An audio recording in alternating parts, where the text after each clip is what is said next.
1 Samuel 21. David at Nob. David went to Nob to Ahimelech the priest. Ahimelech trembled when he met him and asked, "Why are you alone? Why is no one with you?" David answered, "Ahimelech the priest. The king sent me on a mission and said to me, 'No one is to know anything about the mission I am sending you on. As for my men, I have told them to meet me at my starting place. Now then, what do you have on hand? Give me 5 loaves of bread or whatever you can find." But the priest answered David, "I do not have any ordinary bread on hand. However, there is some consecrated bread here, provided the men have kept themselves from women." David replied, "Indeed, women have kept from us, as usual whenever I set out. The men's bodies are holy even on missions that are not holy. How much more so today?" So the priest gave him the consecrated bread, since there was no bread there except the bread of presence that had been removed from before the Lord and replaced by hot bread on the day it was taken away.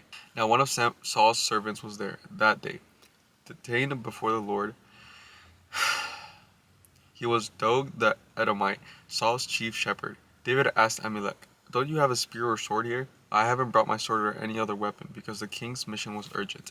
The priest replied, "The sword of Goliath the Philistine, whom you killed in the valley of Elah, is here. It is wrapped in a cloth behind the ephod. If you want it, take it. There is no sword here but that one." David said, "There is none like it. Give it to me." David at Gath. That day David fled from Saul and went to Achish king of Gath. But the servants of Achish said to him, "Isn't that David, the king of the land? Isn't he the one that they sing about in the dances?" Saul had slain in the thousands, and David in his 10,000s. David took these words to heart and was very much afraid of Achish, king of Gath. So he pretended to be insane in their presence, and while he was in their hands, he acted like a madman, making marks on the doors of the gate and letting saliva run down his beard. Achish said to his servants, "Look at that man, he is insane. Why bring him to me? Am I too short of madman that you have to bring me this fellow here to carry on like this in front of me? Must this man come into my house?" Bro, that's kind of crazy. Why is he doing all that? Alright, 1 Samuel 22. David at Adullam and Mizpah. David left Gath and escaped to the cave of Adullam. When his brothers and father's household heard about it, they went down to him there. All those who were in distress or in debt or discontented gathered around him, and he became their commander. About 400 men were with him. From there David went to Mizpah in Moab and said to the king of Moab, "Would you let my father and mother come and stay with you, and until I learn what God will do for me?" So he left with the king of Moab, and they stayed with him as long as David was in the stronghold. But the prophet Gad said to David, "Do not stay in the stronghold. Go into the land of Judah." So David left and went to the forest of Hereth.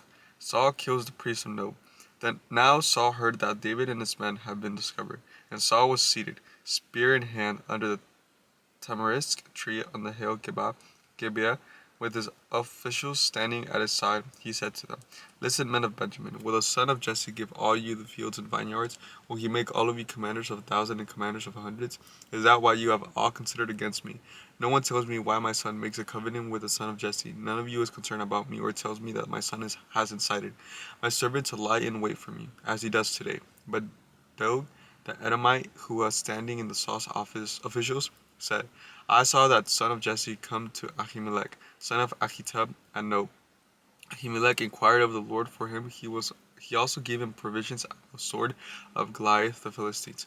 Then the king sent for the priest Ahimelech, son of Ahitub, and all the men of his family who were there with the priest, at Nob. And they all came to the king. Saul said, "Listen now, son of Ahitub."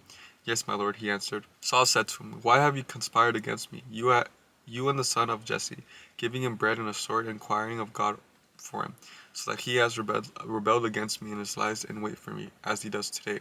Ahimelech answered the king, "Who of your all servants is as loyal as David, the king's son-in-law, captain of your bodyguard, and highly respected in your household? Was that day the first time I inquired of God?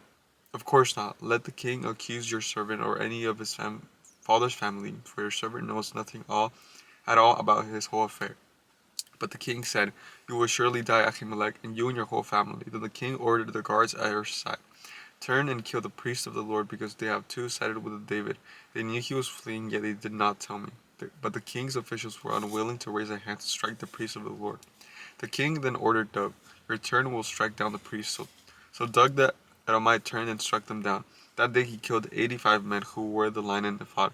He also put to the sword Nob, the town of the priests with its men, and women, its children and infants, and its cattle, donkeys, and sheep. But one of the Ahimelech, son of Ahitub, named Ahibar, escaped and fled to join David. He told David that Saul had killed the priest of the Lord. Then David said to Ahibar, "That day when Doeg the Edomite was there, I knew he would be sure to tell Saul, 'I am responsible for the death of your whole family. Stay with me.